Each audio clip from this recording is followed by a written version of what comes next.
frère Pierre. S'il te plaît, arrête. Pas maintenant. Je vais à l'église. Amen. La fin du monde arrive plus vite que prévu. Il est temps pour nous d'examiner notre vie et de savoir si nous sommes prêts à accueillir notre Sauveur, Jésus-Christ. À quoi ressemble notre vie? Obéissons-nous à la parole de Dieu? Jérémie 7 verset 23. Mais voici ce que je leur commandais, en disant, obéissez à ma voix, et je serai votre Dieu, et vous serez mon peuple, et tu marcheras dans tout le chemin que je te commande, afin que tout se passe bien pour toi. Êtes-vous prêt à tout ce qui peut arriver à tout moment, que ce soit l'enlèvement ou la mort? Obéissez-vous à la parole de Dieu? Y a-t-il de la haine en vous? La parole de Dieu dit dans 1 Jean 4, verset 20. Si un homme dit, j'aime Dieu et qu'il est son frère, c'est un menteur, car celui qui n'aime pas son frère qu'il a vu, comment peut-il aimer Dieu qu'il n'a pas vu?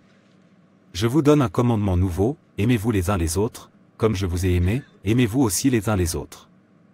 C'est à cela que tous connaîtront que vous êtes mes disciples, si vous avez de l'amour les uns pour les autres. Jean 13 versets 34 à 35. Obéissons-nous à la parole de Dieu, ou le faisons-nous à notre manière? Vivons-nous toujours dans le péché? La parole de Dieu dit dans Proverbe 8, verset 13.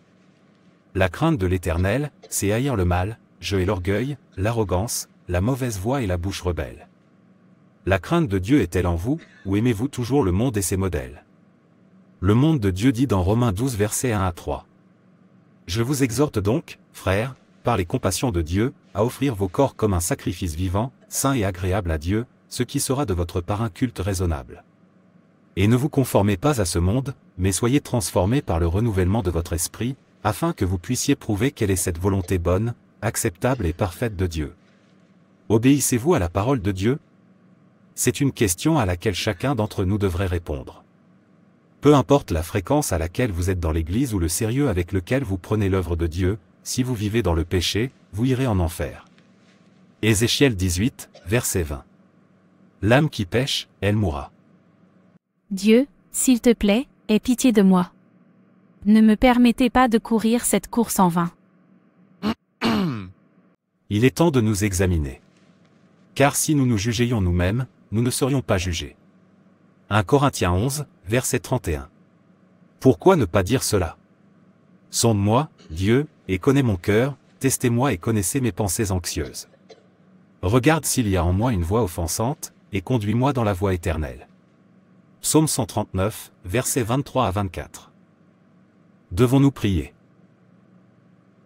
La parole de Dieu est en effet un rafraîchissement. Parfois, lorsque nous nous sentons vides, avec la parole de Dieu, nous pouvons retrouver notre paix. Vous pouvez le répéter, mon frère.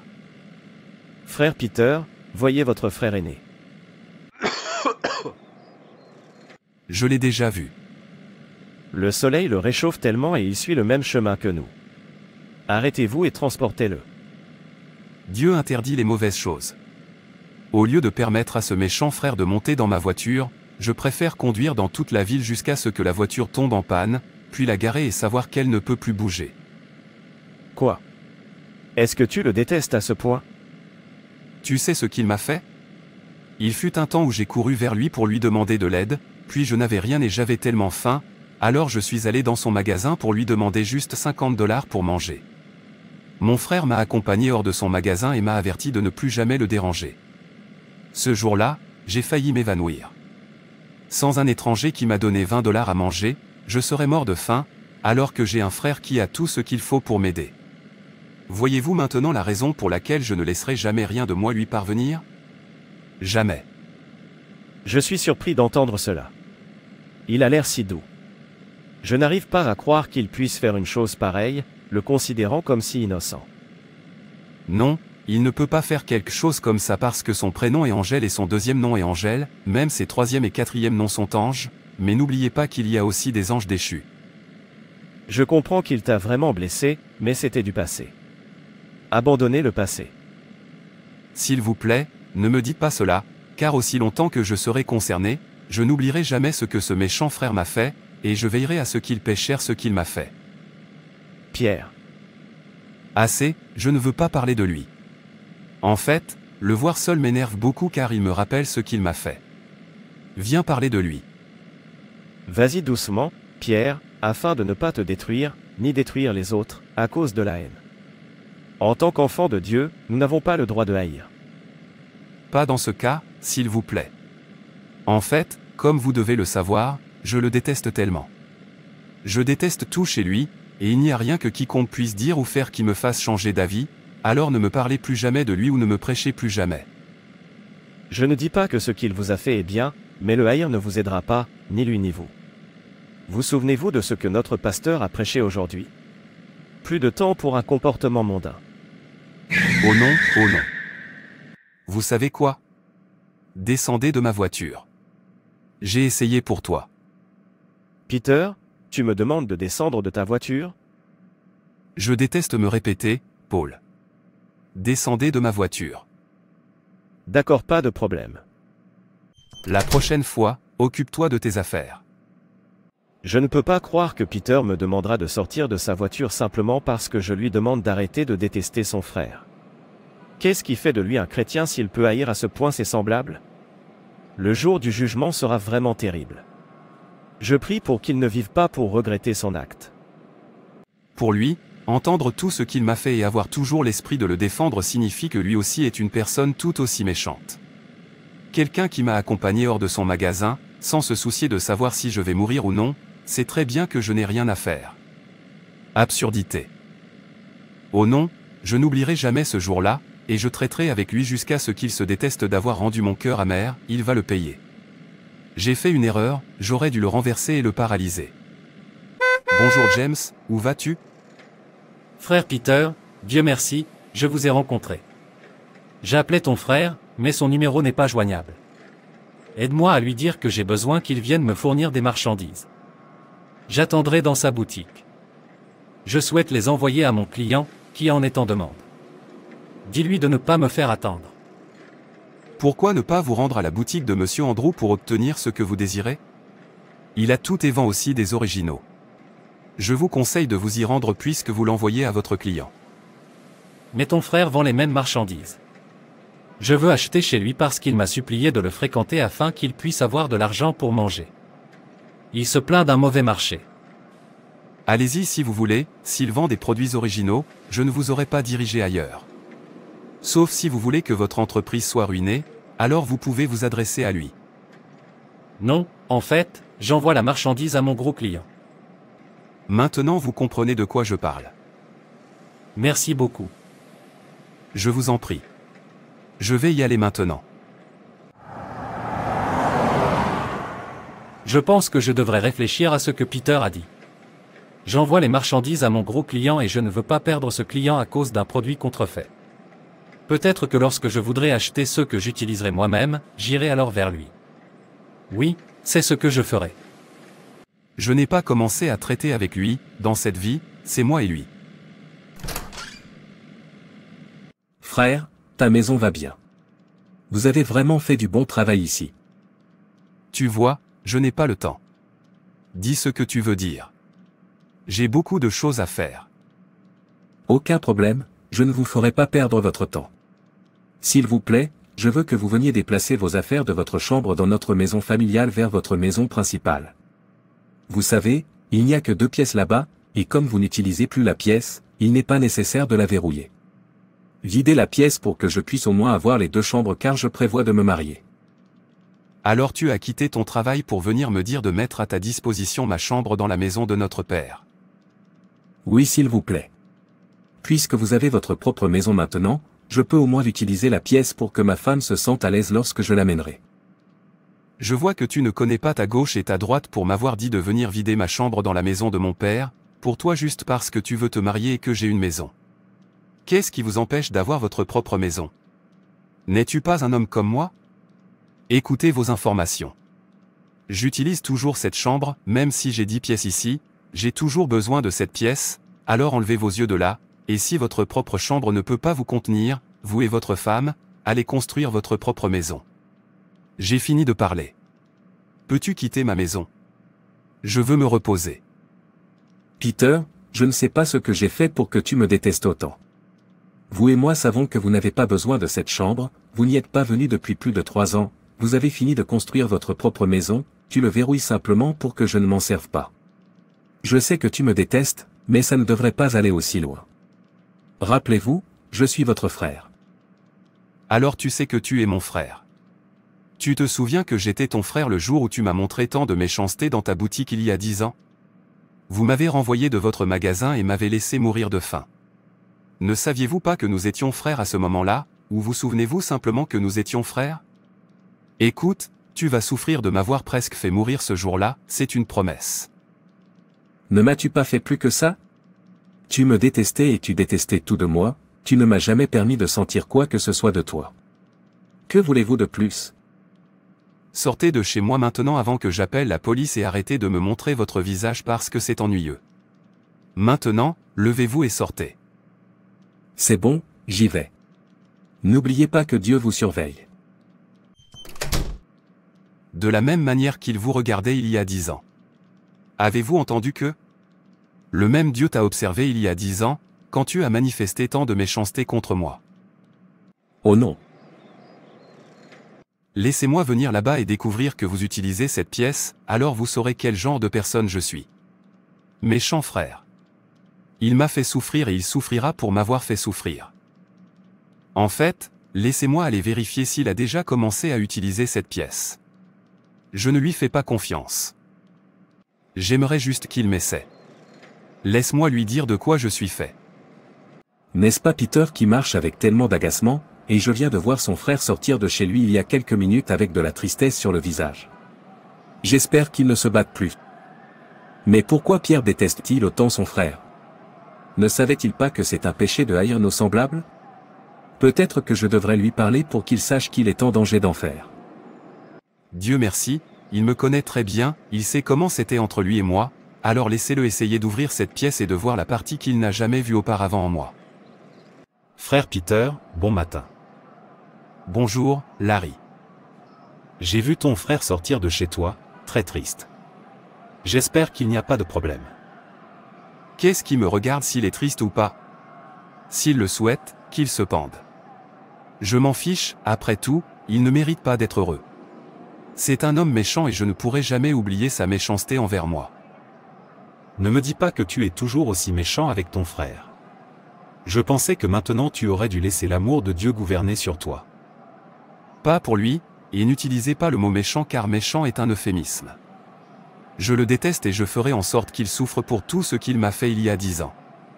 C'est à mon tour maintenant de le rembourser.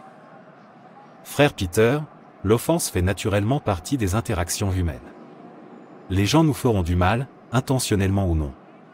Jésus lui-même a été offensé, trahi par Judas, renié par Pierre et moqué lors de sa crucifixion. Pourtant, il a répondu avec amour et pardon. En tant qu'enfants de Dieu, nous sommes appelés à suivre l'exemple de Jésus, nous ne devrions pas haïr nos semblables ou ceux qui nous offensent au point d'aller jusqu'à les détruire. Ce n'est pas un attribut du Christ que nous prétendons suivre. Matthieu 5 verset 44 nous instruit, « Mais moi, je vous le dis, aimez vos ennemis et priez pour ceux qui vous persécutent. » Notre amour doit s'étendre même à ceux qui nous offensent. Pourquoi? Parce que nous échouons tous, aucun de nous n'est parfait. Et notre objectif ultime est le paradis, et non la victoire des batailles terrestres. Nous ne devrions donc pas considérer les représailles comme étant fortes. Nous pouvons choisir de ne pas être amis avec quelqu'un en raison de son caractère. Fixer des limites saines, mais nous ne devons pas haïr la personne, toute âme capable de haïr au point de détruire la personne n'a pas testé Jésus. Mais je vous dis à vous qui entendez, aimez vos ennemis, faites du bien à ceux qui vous haïssent, bénissez ceux qui vous maudissent et priez pour ceux qui vous maltraitent. Luc 6 versets 27 à 28. La haine perpétue la douleur, l'amour guérit. Alors pourquoi devrions-nous haïr dans ce monde temporel? Cette vie ne mérite pas une telle douleur causée par la haine. Donc vous dites que si c'est vous, vous ne le détesterez pas, sais-tu vraiment ce qu'il m'a fait? Mon frère est tellement méchant. De quoi vais-je me souvenir pour l'aimer? Je ne pense pas qu'il y ait quoi que ce soit qui me pousserait à faire ça. Il y a beaucoup de choses qui devraient nous inciter à ne haïr personne, y compris celles qui nous offensent. Pierre, mis à part la parole de Dieu qui nous demande de ne pas haïr, ce monde est temporel, nous disparaissons les uns après les autres. Ne voyez-vous pas que le monde se vide de jour en jour? Pourquoi détester une personne? Vous vous réveillerez un jour et découvrirez que la personne où vous n'êtes plus.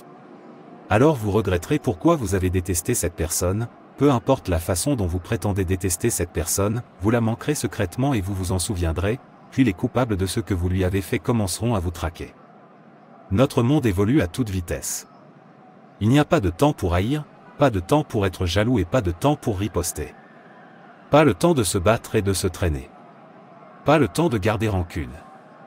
Nous disposons seulement d'un peu de temps que nous ne devrions pas consacrer à des choses qui n'ont pas d'importance.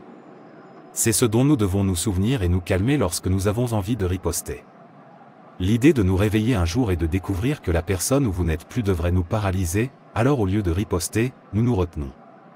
Ce n'est pas une faiblesse, mais une force, choisir de ne pas riposter. Nous devrions vivre dans ce monde avec peur et tremblement parce que nous ne connaissons pas la prochaine minute. Alors à quoi bon nourrir la haine, sachant pertinemment que si nous mourons avec la haine dans notre cœur, nous ne pouvons pas voir le royaume de Dieu. C'est écrit avec audace. 1 Jean 2, verset 9. Celui qui dit qu'il est dans la lumière et son frère est encore dans les ténèbres. Merci pour vos conseils, mais je ne pense pas qu'il y ait quoi que ce soit qui puisse me faire penser à lui, même s'il n'est plus. Excusez-moi. Pierre, rappelez-vous, si l'enlèvement doit avoir lieu, vous n'irez pas avec la haine dans votre cœur. La haine et l'amertume sont des péchés. Non seulement c'est un péché, mais cela entrave également nos bénédictions et les réponses à nos prières. Libérez le fardeau de l'offense par le pardon et expérimentez la paix et la joie de Dieu dans votre cœur. Je suis désolé, je n'y peux rien. Tout ce dont je me souviens de lui me met en colère, et le voir me rappelle comment il m'a traité dans le passé, et je n'arrêterai pas de traiter avec lui jusqu'à ce qu'il se déteste de la même manière qu'il m'a fait me détester. Il y a 10 ans. Es-tu sûr de venir me voir demain? Bien sûr que oui, croyez-moi. Que fait-il avec cette belle dame? Est-ce elle qu'il veut épouser? D'accord, tu peux y aller maintenant et dire à tes parents que je viendrai les voir dans 2 semaines. Très bien, on se retrouve demain. Cette dame ne doit pas avoir de bon sens, comment peut-elle accepter d'épouser un homme pauvre comme mon frère? Voulait-elle souffrir toute sa vie ou quoi? Regarde-la. Aussi belle qu'elle soit, elle manque de bon sens. Je pense que je devrais l'aider à lui redonner un peu de sens, car elle a vendu le sien. Salut belle femme. Bon après-midi monsieur. Bon après-midi. Tu as dû tellement aimer mon frère. Te voir sourire après avoir parlé avec lui.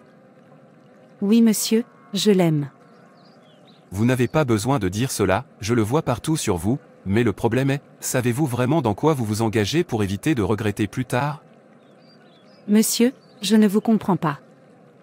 Comment une belle jeune femme comme vous peut-elle décider de se retrouver avec un homme qui n'a pas les moyens de vous nourrir pour tous les hommes de ce monde? Ne vois-tu pas que tu t'enfonces dans la souffrance? Est-ce le genre de choses que tu veux? Vous ne souhaitez pas être soigné et soigné?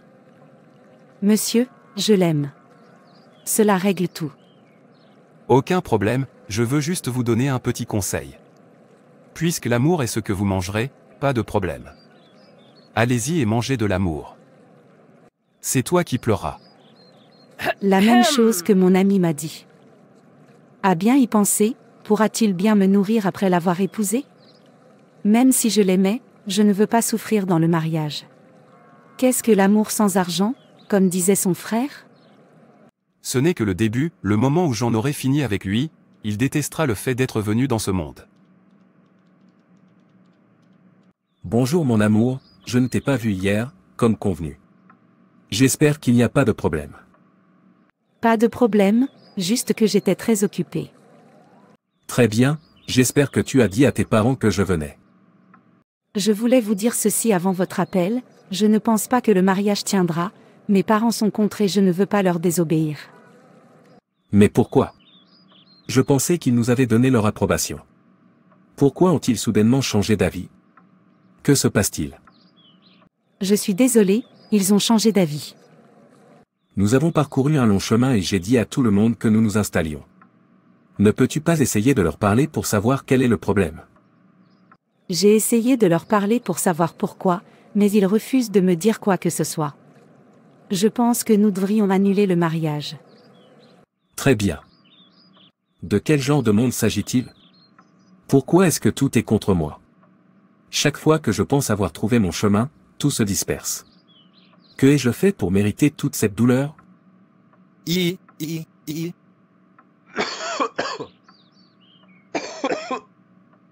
Nicolas. Nicolas. Quel est son problème? A-t-il oublié que je lui ai dit de venir à l'heure pour l'aider à trouver une personne qui achèterait chez lui puisqu'il se plaignait, il ne vend plus rien? Ou il pense que je ne fais rien simplement parce que je veux l'aider? Quoi qu'il en soit, laissez-moi entrer et découvrir ce qu'il fait là-dedans. Si j'entre là-bas et qu'il n'est pas prêt, je le quitterai et j'irai là où je vais.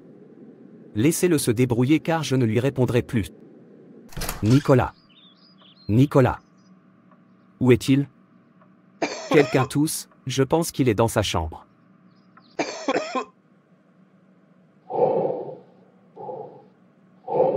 Nicolas, qu'est-ce qui ne va pas chez toi? Je ne sais pas, je ne peux pas respirer, j'ai un violent mal de tête et je me sens si faible. Je ne me suis pas levé depuis le matin. Oh non, c'est sérieux. Je dois t'emmener à l'hôpital immédiatement. Dieu merci, tu es venu. S'il vous plaît, aidez-moi à me lever.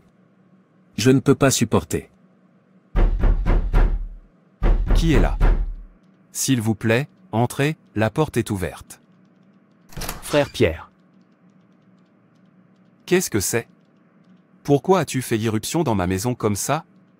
Qui vous poursuit? Votre frère est très maladé. Et quoi? Suis-je médecin? Ma maison est-elle un hôpital ou est-il la première personne à être malade? Que dois-je faire s'il est malade? Je pensais que tu devrais le savoir. C'est moi qui l'ai aidé à l'emmener à l'hôpital. Tu pensais que je devrais le savoir. D'accord, maintenant que je le sais, merci et excusez-moi. Très bien. Corps occupés. Il a abandonné tout ce qu'il faisait juste pour me dire que mon frère était malade et qu'il avait été emmené à l'hôpital. N'ai-je pas été malade auparavant? S'il le souhaite, qu'il soit aveugle. Je m'en fiche, il mérite pire que d'être simplement malade. Je ne comprends même pas ce monde, parfois, je me demande pourquoi nous sommes ici en premier lieu si nous devons disparaître tout d'un coup et ne jamais revenir, alors pourquoi sommes-nous ici?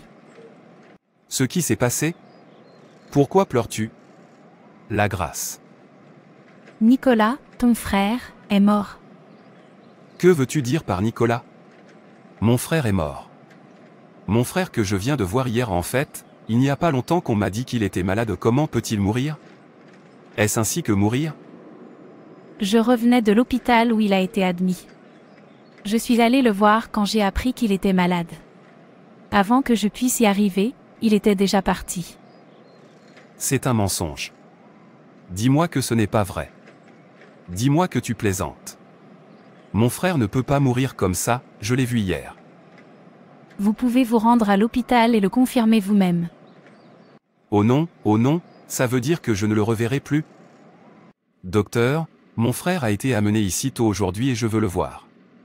Nicolas est son nom. Je suis désolé pour ta perte. Dieu connaît le meilleur. Docteur, vous mentez. Ramenez mon frère. Je veux le voir. Ne me dites pas qu'il est mort, il ne peut pas mourir comme ça. Je l'ai vu hier et tout allait bien chez lui quand je l'ai vu. Il ne peut donc pas mourir. Calme-toi, jeune homme, c'est la vie pour vous. Nous devons tous partir un jour. Alors prenez courage. Oh non, quel genre de monde est-ce? C'est donc vrai que mon frère est parti pour toujours. Regardez comme on est seul partout. Je ne peux pas croire que je viendrai ici sans voir mon frère. Même si je le déteste, je ne veux pas qu'il meure. Je veux vraiment qu'il soit là pour pouvoir le voir quand je veux. Oh non. En premier lieu, pourquoi nous battons-nous? Cela n'en vaut pas la peine. Le monde ne vaut vraiment pas tous les maux de tête que nous infligeons à nos semblables. Oh. Si j'avais su qu'il partirait si tôt, je n'aurais pas été si dur avec lui. Je regrette de lui avoir montré autant de haine. J'aimerais que l'horloge revienne en arrière pour pouvoir lui dire que je lui ai pardonné. Oh. J'ai été tellement méchant avec lui. Peter, pourquoi haïr autant tes semblables dans ce monde temporel? Pourquoi détester une personne? Vous vous réveillerez un jour et découvrirez que la personne que vous détestiez tant n'est plus de ce monde. Il ou elle a entrepris un voyage sans retour, et peu importe tous vos efforts pour retrouver cette personne, vous ne pourrez jamais la retrouver. Alors vous regretterez pourquoi vous avez détesté la personne en premier lieu, peu importe la façon dont vous prétendez détester la personne, elle vous manquera secrètement et vous vous souviendrez d'elle, pour une chose ou une autre. Si vous êtes un humain. Et si c'est vous, qu'éprouverez-vous en ouvrant les yeux et en découvrant que vous faites déjà face à l'éternité en enfer à cause de la haine qui remplit votre cœur? Peter, tout ce dont nous avons besoin dans ce monde, c'est de l'amour, parce que notre vie dans ce monde est trop courte, solitaire et vide pour être utilisée pour des choses qui n'ont pas d'importance. Laissez l'amour de Dieu vous gouverner. Peu importe ce que quelqu'un vous fait, ne détestez pas la personne au point de la détruire. Ce n'est pas semblable à Christ, ceux qui le font n'ont pas goûté Christ en eux. Je suis désolé de vous décevoir, il n'y a rien à retenir qui me fasse aimer mon méchant frère. Je ne pense pas pouvoir faire ça. Oh. J'aurais dû écouter. Et eux. Mon frère me manque, et maintenant je sais que ce monde ne vaut pas la haine et le stress qui en découle, tout ce dont il a besoin, c'est de lâcher prise, même lorsque cela fait le plus mal. Est-ce que tu détestes toujours autant? Faites-vous partie de ces gens qui considèrent que haïr quelqu'un au point d'aller jusqu'à tout détruire pour le détruire est une personne forte et intelligente, et qui voit quelqu'un qui ne riposte pas avec la même haine comme faible? Arrête ça, il n'y a aucun gain dans le péché, cela n'apporte que de la douleur, des regrets et de mauvais souvenirs. Les enfants de Dieu devraient avoir peur de Dieu. Seule la crainte de Dieu vous fera réfléchir avant d'agir. Parfois, nous devrions nous asseoir et réfléchir sobrement aux choses qui nous entourent et aux mystères de ce monde. Cela nous aidera à nous contrôler et à éviter de prendre des mesures que nous regretterons plus tard. Pourquoi haïr dans ce monde temporel? Si nous tombons dans la haine, nous avons déjà perdu la bataille. Nous devons coopérer avec Dieu pour transformer ce qui était destiné au mal en un plus grand bien en nous. C'est pourquoi nous bénissons ceux qui voudraient nous maudire, ce n'est pas seulement pour eux mais pour préserver notre propre âme de sa réponse naturelle à la haine. 1 Jean 3 versets 14 à 15. Si nous aimons nos frères et sœurs chrétiens, cela prouve que nous sommes passés de la mort à la vie. Mais une personne qui n'a pas d'amour est quand même morte. Quiconque déteste un autre frère ou une autre sœur est en réalité un meurtrier dans l'âme. Et vous savez que les meurtriers n'ont pas la vie éternelle en eux. Lévitique 19, versets 17 à 18. Tu ne dois pas haïr ton frère dans ton cœur. Vous devez sûrement reprendre votre concitoyen afin de ne pas encourir de péché à cause de lui. Tu ne dois pas te venger ni garder rancune contre les enfants de ton peuple, mais tu dois aimer ton prochain comme toi-même. Je suis l'Éternel. Détestez-vous toujours votre camarade? 1 Jean 4 verset 7. Bien-aimés, aimons-nous les uns les autres, car l'amour vient de Dieu, et quiconque aime est né de Dieu et connaît Dieu. Ne détestez pas parce que vous le pouvez, il n'y a aucun gain dans la haine. Merci d'avoir regardé. Et n'hésitez pas à vous abonner, à aimer et à partager. Que Dieu te bénisse. Et rappelez-vous, Jésus vous aime.